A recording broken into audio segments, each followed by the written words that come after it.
அகர முதல் எழுத்தெல்லாம் ஆதிபகவன் முதற்றே உலகு. தலைவர் உள்ளிட்ட இலக்கிய நேயர்களுக்கு என் அன்பான வணக்கம். புத்தகங்களை ஆழ்ந்து வாசிக்க பேச்சிலும் சரி எழுத்திலும் சரி ஒரு மாற்றம் உருவாகும். அது வாழ்நாள் முழுவதும் நீடித்து நிலைத்து நிற்கும். நான் எந்த ஒரு அனுபவத்தையுமே இலக்கியத்தோடு இணைத்து பார்த்து புரிந்து கொள்கிற இயல்பு எனக்கு உண்டு. எந்த அனுபவமா இருந்தாலும் சரி, அந்த அனுபவத்தை இலக்கியத்தோடு தான் இணைத்து புரிந்து கொள்வேன். இன்னைக்கு உலக நாடுகள்ல பத்திரிகைகளை நம்ம பார்த்தோம்னா அச்சம் உருவாக்குது. எவ்வளவு சிரமமான துன்பமான சூழ்நிலையில் மக்கள் வாழ்ந்து கொண்டிருக்கிறார்கள் என்கிற போது ஒவ்வொரு இலக்கிய நெஞ்சமும் நெகிழ்ந்து போகிறது. பத்திரிகையை திறந்தோம்னா, தொலைக்காட்சியை பார்த்தோம்னா அச்சம் உண்டாகுது. எவ்வளவு இலக்கியம் இந்த உலகம் படைத்திருக்கிறது, எத்தனை இலக்கியங்களை இந்த உலகம் உருவாக்கி இருக்கிறது, எவ்வளவு பெரிய அறிவு சமூகமாக நாம் இன்றைக்கு திகழ்கிறோம். ஆனால் இந்த போரால் நாம் எவ்வளவு துன்பத்துக்கு உள்ளாகி இருக்கிறோம். தின்று விளையாடி இன்புற்றிருந்து வாழ்வீர்னு பாரதி பாடினார். எங்க போய் தின்று விளையாடுவது இந்த சூழல்ல? எல்லா அனுபவங்களையும் இலக்கியத்தோடு இணைத்து புரிந்து கொள்கிற நான், நம்ம ராமதாஸ் அவர்களுடைய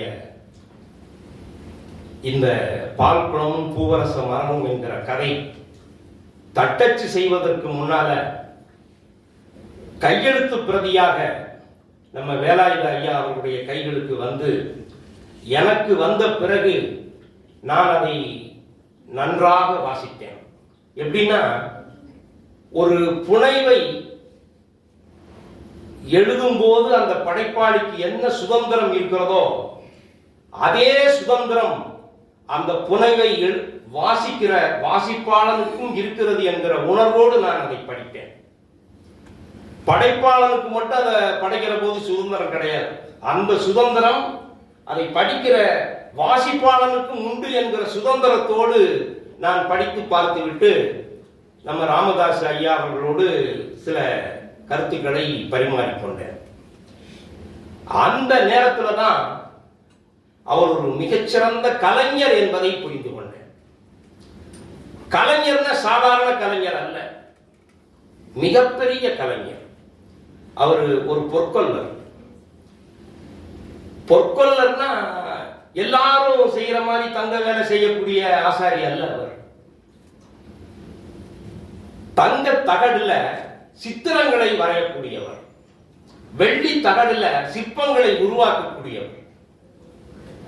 இப்ப பிரபலமான திருவனந்தபுரத்தில் இருக்கக்கூடிய பத்மநாப சுவாமி கோவில்ல நூற்றுக்கணக்கான தங்க தகடுகளில் சித்திரங்களை உருவாக்கியவர். மனிதனுக்குள்ள கலைஞனும் கலைஞனுக்குள்ள மனிதனும் இருப்பதால் தான் இப்படிப்பட்ட கலை படைப்புகளை உருவாக்க முடிகிறது என்று நான் நம்புகிறேன். எப்பேற்பட்ட கலைஞர்! பேசுகிற போது இந்த நாவலுக்காக நான் அவரோடு பல அமர்வுகளில் அமர்ந்து பேசியிருக்கிறேன். பேசும்போது அந்த நாவலுக்குள்ளே போயிடுவார். ஒவ்வொரு கதாபாத்திரங்களை பத்தியும் விளக்க ஆரம்பிச்சார்னா எனக்கு நேரமே போதாது. நான் ஒரு மணி நேரம் பேசலாம், இல்ல 1.5 மணி நேரம் பேசலாம்னு போவேன். அவர் ஒரு பாத்திரத்தை பற்றியே அவ்வளவு நேரம் சொல்லிக்கிட்டு இருப்பார். அப்படி செதுக்கி அவர் இந்த கதாபாத்திரங்களை உருவாக்கினார் என்பதை நான் அறிவேன். செதுக்கி உருவாக்கினார். அப்புறம் டி ஜானகிராமன் ஒரு இடத்துல சொல்லுவார்,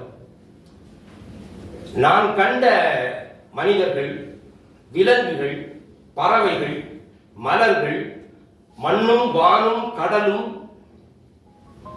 எல்லாம், ஓசை, வண்ணங்கள் எல்லாமே எனக்கு கதைகளை கொடுத்து கொண்டிருக்கின்றன என்று டி ஜானகிராமன் சொல்வார்.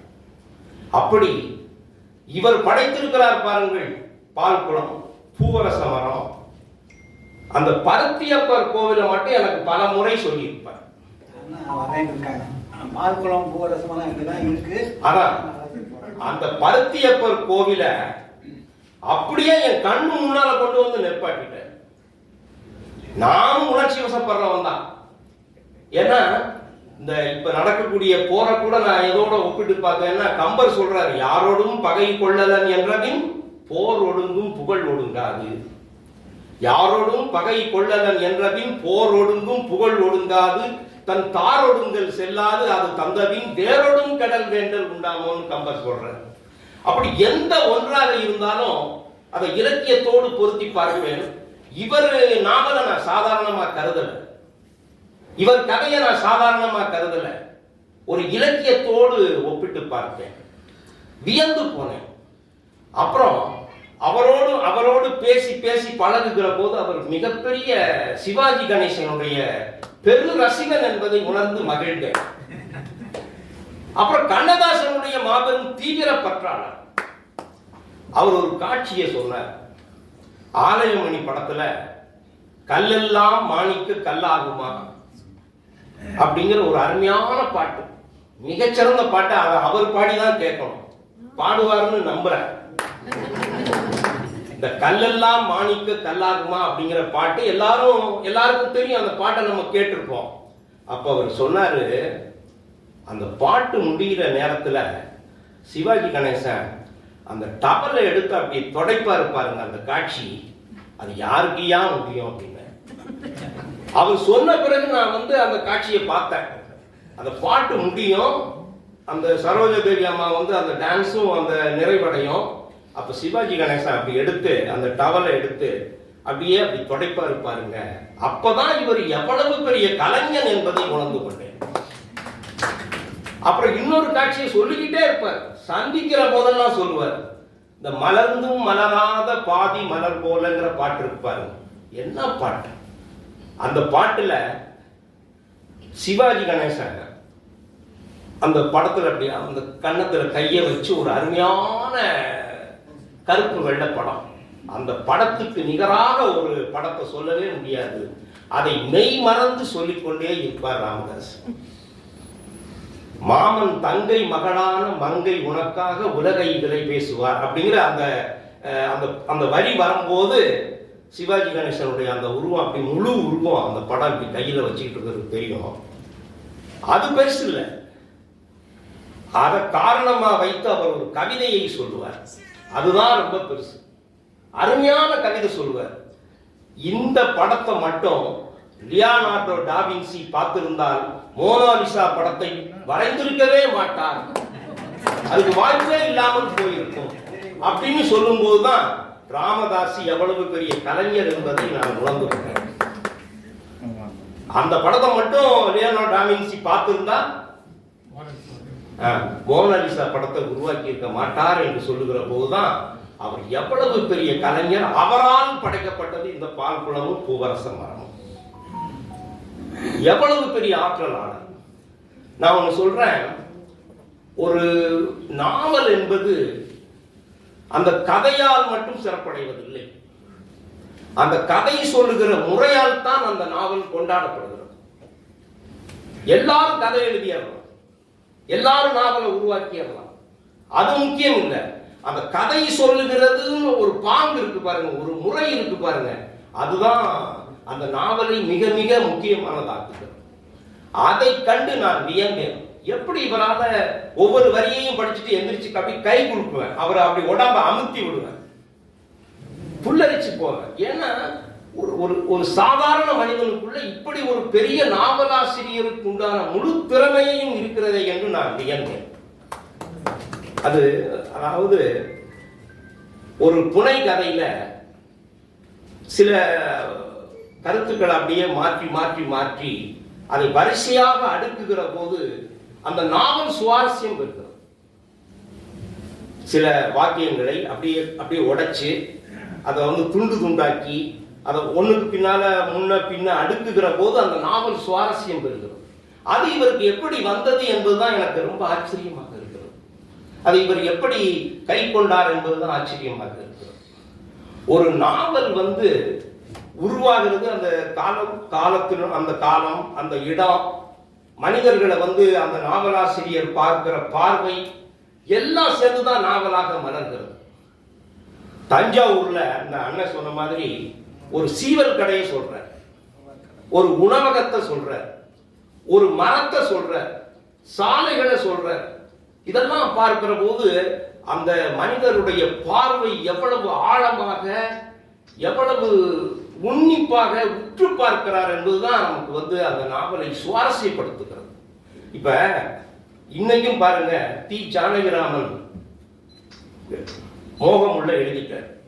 அந்த மோகமுள்ள இன்னைக்கும் வாசகர்கள் படித்துக் கொண்டே இருக்கிறார்கள், இன்னைக்கும் படிக்கிறாங்க. மோகமுள்ள கிடைக்காது, 10 பிரதி வந்தா 10 வித்து போயிடும்.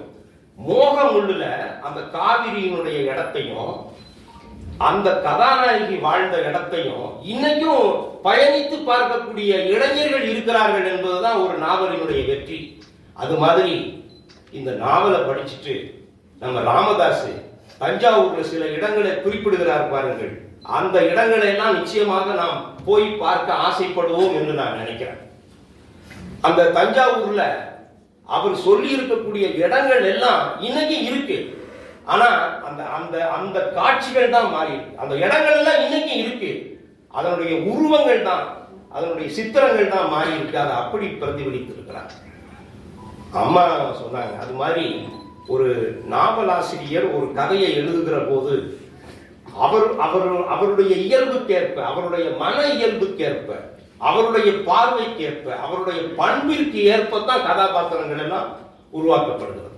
அப்படி உருவாக்கப்பட்ட கதாபாத்திரங்கள் எல்லாரும் எல்லா கதாபாத்திரங்களையும் சொன்னாங்க.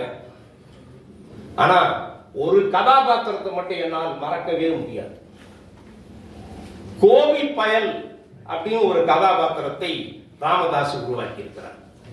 இதை படிச்சவங்களுக்கு தெரியும். கோபி பயல் அதை யாருன்னு நீங்க படிச்சு புரிஞ்சுக்குங்க. கோபி பயல் அப்படின்னு ஒரு கதாபாத்திரத்தை மிகச்சிறப்பாக உருவாக்கி இருக்கிறார். அதற்காகவே அவரை வந்து வணங்கலாம், மகிழலாம், போற்றலாம், போலாம். மற்ற எல்லா கதாபாத்திரத்தையும் எல்லாரும் உருவாக்கி விட முடியும். ஆனா இந்த கதாபாத்திரத்தை அப்படியே இயல்பாக, அப்படியே நம்மோடு வாழக்கூடிய ஒரு பாத்திரமாக, என்னைக்கு மறக்க முடியாத ஒரு பாத்திரமாக அவர் உருவாக்கி இருக்கிறார். ஏராளமான கதைகள் அவருக்குள்ளே இருக்கிறது. அந்த கதைகளை எல்லாம் அவர் வெளிப்படுத்துவார். அவர் ஆரம்பத்திலேயே சொன்னார், என்னை முதல்ல சந்திக்கிற போதே சொன்னார், ஒரு தி. ஜானகிராமன் மாதிரி, ஒரு கு. அழகிரிசாமி மாதிரி என்னால படைக்க முடியுமா அப்படிங்கிறதெல்லாம் தெரியல. ஆனா எனது இலக்கு அவர்கள் தான் அப்படின்னு சொன்னார். எனது இலக்கு அவர்கள் தான். எப்போதுமே நமது லட்சியங்கள் வந்து மிக உயர்ந்ததாக இருக்க வேண்டும். அப்படி இருக்கிற போதுதான் நம்ம அதை அடையக்கூடிய அந்த முயற்சி தான் நமது வாழ்க்கை. அந்த இலக்கை அடையக்கூடிய முயற்சி தான் அவரது எழுத்து. அந்த எழுத்துக்களை இந்த தமிழ் சமூகம் கொண்டாட வேண்டும், புகழ வேண்டும், போற்ற வேண்டும். அதாவது ஒரு படைப்பாளன் எதை விரும்புறான் அப்படின்னா, அவனது எழுத்துக்களை வந்து வாசித்து விட்டு அவனது கைகளை பிடித்து குலுக்குவதைத்தான் அவன் விரும்புகிறான். அந்த எழுத்தை படிச்சுட்டு அந்த அம்மா சொன்னாங்க பாருங்க, அந்த அந்த இடம் கடன் வாங்கினா என்ன துன்பம் உண்டாகும் அப்படிங்கிற இடத்த எப்படியாவது அந்த நாவல்ல வந்து உட்கார வைக்கணும்னு அவர் ரொம்ப விரும்பினார். அந்த இடத்த அவங்க அப்படியே சொன்னாங்க. அது மகிழ்ச்சி தருகிறது. ஒரு எழுத்தாளன் எந்த எழுத்தை ரொம்ப விரும்புகிறானோ அந்த எழுத்தை ஒரு வாசகன் வாசித்து விட்டு அந்த எழுத்தாளனை, அந்த படைப்பாளனை நோக்கி பேசுகிற போது அவன் அடைகிற மகிழ்ச்சி நோபல் பரிசை காட்டிலும் பெரியது. அப்படிப்பட்ட ஒரு எழுத்துக்களை அவர் நமக்கு தந்திருக்கிறார். அதை இந்த தமிழ் சமூகம் கொண்டாட வேண்டும்.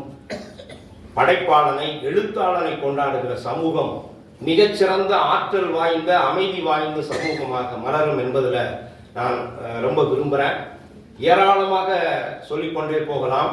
புகழ்பெற்ற எழுத்தாளர் வந்து சு. வேணுகோபால் அவர்கள் மிக ஆழமாக அதை பற்றி சொல்ல இருக்கிறார். அதை நானும் உங்களோடு இணைந்து கேட்க ஆசைப்படுகிறேன். அதையெல்லாம் தாண்டி ராமதாசனுடைய ஏற்புரையை நான் மிகுந்த ஆவலோடு எதிர்நோக்குகிறேன். ஏன்னா அவர் உணர்ச்சி வசப்படுகிறவர். கண்ணதாசனை பத்தி சொல்லுவாரு, சிவாஜி கணேசனை பத்தி சொல்லுவாரு, அவர் படித்ததை பத்தி சொல்லுவாரு, களம் இலக்கிய அமைப்பை, தமிழ்நாடு முற்போக்கு எழுத்தாளர் சங்கத்தை எல்லாம் சொல்லணும்னு மனதில் குவித்து தேக்கி வைத்திருக்கிறார்.